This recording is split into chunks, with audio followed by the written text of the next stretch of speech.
আসসালামু আলাইকুম ভিউয়ার্স, মোল্লা racing pigeon লফটের পক্ষ থেকে আপনাদেরকে সব শুভেচ্ছা ও অভিনন্দন। আজকে ডিওয়ার্মিং সম্পর্কে একটি বিস্তারিত ভিডিও নিয়ে আসার কথা ছিল।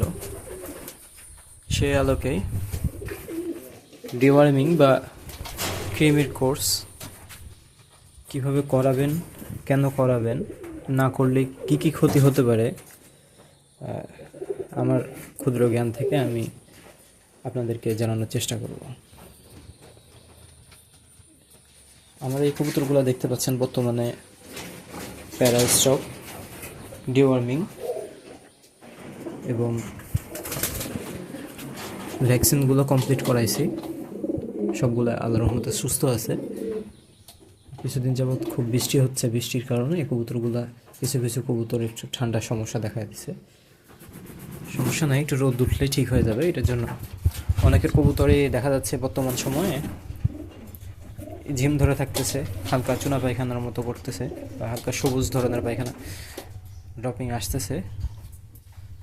চিন্তার কিছু কারণ নাই, আবহাওয়ার এরকম কারণে এটা হইতে পারে।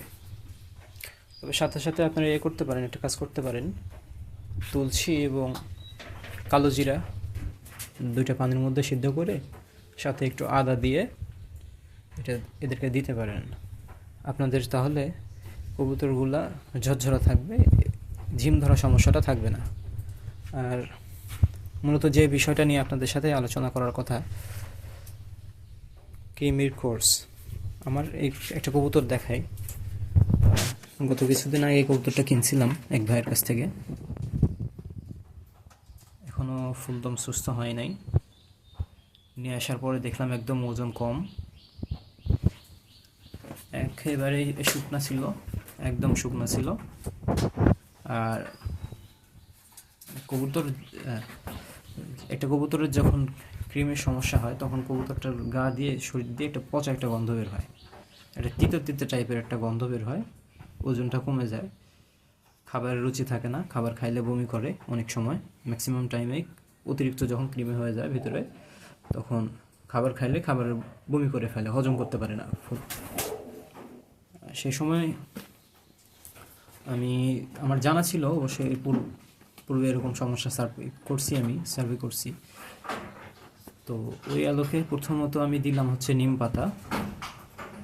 যেহেতু কবুতরটা অনেক দুর্বল ছিল, সরাসরি ডিওয়ার্মিং ডোজ দিলে কবুতরটা নিতে পারবে না।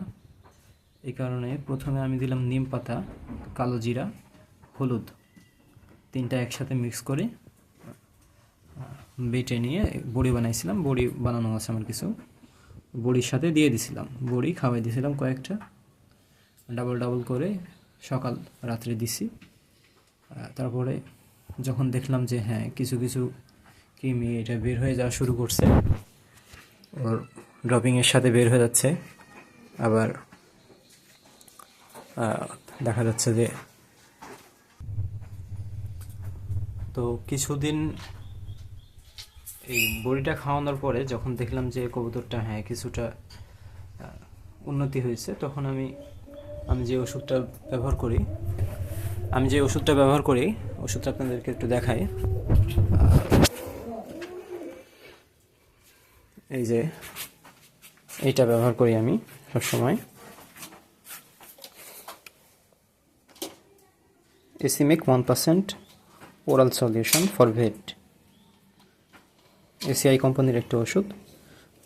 আমি এটা দিয়ে খুব ভালো রেজাল্ট পাইছি। এবং ডিওয়ার্মিংয়ের যে একটা রিস্কের একটা বিষয় থাকে, অনেক সময় দেখা যাচ্ছে যে ডোজ বেশি হলে, ভিটামিনের ঘাটতি থাকলে বা হইলে যে কবুতর যে অনেক সময় টাল হয়ে যায়, এই ধরনের যে সমস্যাগুলো হয়, আমি এটাতে সে ধরনের কোনো সমস্যা পাইনি, কোনো রকম ঝামেলা পাই নাই। এই কারণে আমি ওষুধটা ইউজ করি সবসময় ডিওয়ার্মিং ডোজের ক্ষেত্রে। তো এই ওষুধটা আমি ওকে 4 ফোঁটা 5 ফোঁটা করে সকালবেলা খালি পেটে দিলাম। এই কবুতরটাকে খালি পেটে দিলাম। খালি পেটে দেওয়ার পরে ওর পেটটা একদম ক্লিয়ার হয়ে গেল, যে যত কৃমিগুলা ছিল সব কিছু পেট থেকেই মারা গেছে, এরকম বের হওয়ার পরে মারা গেল। এরকম একটা ভিডিও আমি গতকালকে শেয়ার করেছিলাম আপনাদের সাথে। তো এই অবস্থা ছিল পরবর্তীতে। তারপরে লিভাটন সিরাপ এবং হজমি সিরাপটা সকালবেলা করে দিলাম। তাহলে এর যে লিভারের যে সমস্যাটা থাকে, কৃমির ডোজ করাইলে লিভারটা যে দুর্বল হয়ে যায়, দুর্বল হয়ে গেলে কবুতর খাবার খেতে কম চায় বা ভিটামিনের একটা ঘাটতি দেখা দেয় শরীরে, সেই ঘাটতিটা পূরণ করার জন্য এবং খাবারের যে খাবারের চাহিদাটা বাড়ানোর জন্য সকালবেলা করে আমি এই ওষুধটা দিলাম। আর রাত্রিবেলা করে আমি জিঙ্কটা ইউজ করলাম। তো আমি জিঙ্কটা খুব একটা ভালো পাই নাই, যেটা পাইছিলাম হাতের কাছে সেটাই ইউজ করছি। এই যে দেখাই, মেগা জিঙ্ক। এটা হচ্ছে ন্যানো পাওয়ারের একটা জিঙ্ক, এই যে দেখতে পাচ্ছেন। হ্যাঁ, ওকে, এই জিঙ্কটা ইউজ করছিলাম। আর আলফা টনিকটা দিছিলাম। আলফা টনিকটা আমার কাছে থাকে সব সময়। আলফা টনিকটা ভিটামিনের জন্য খুব ভালো কাজ করে একদম। অনেক সময় দেখা যায় যে কবুতর এইটা স্পিডে না উড়লে, এছাড়া কবুতরের ক্ষেত্রে স্পিডটা কমে গেলে আলফা টনিকটা ইউজ করতে পারেন, স্পিড বুস্ট করে এই ওষুধটা। তো এই ওষুধটা আমি এই কবুতরটাকে দিছিলাম সন্ধ্যাবেলা, রাতে বিকেলকালীন টাইমে এইটা দিছিলাম, এই দুইটা দিছিলাম। দেওয়ার পরে আলহামদুলিল্লাহ এখন সুস্থ আছে, অনেকটা স্বাস্থ্যটা ভালো হয়েছে এখন। আর ম্যাক্সিমাম কবুতর এখন রেস্টে আছে। আমি অক্টোবরের প্রথম বা মাঝামাঝির দিকে আবার জোড়া দিয়ে বাচ্চা করব। কিছু বাচ্চা পাইছি, এই যে বাচ্চা আছে এখানে। ঠান্ডার কারণে বৃষ্টিতে ভিজছে খানিকটা।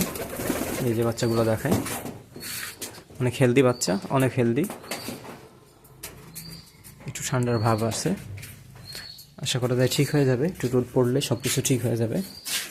সবসময় খুব বেশি ওষুধ ইউজ করাটাও আমি প্রেফার করব না, কারণ ওষুধ বেশি পরিমাণে ইউজ করলে অনেক সময় দেখা যাচ্ছে যে তাদের যে অ্যান্টিবডি সিস্টেমটা অনেক সময় নষ্ট হয়ে যায় বা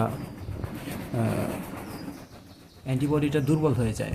নিজে থেকে যে একটা সার্ভ করবে একটা রোগ জীবাণুর সাথে, সে যে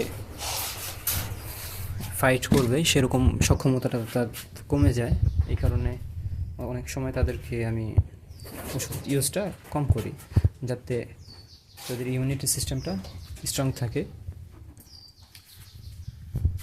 তো এই ছিল আজকের ভিডিওটা। ভালো লাগলে জানাবেন, আর আপনাদের মূল্যবান মতামত কমেন্ট বক্সে দিবেন। ইনশাআল্লাহ আবার দেখা হবে। আসসালামু আলাইকুম।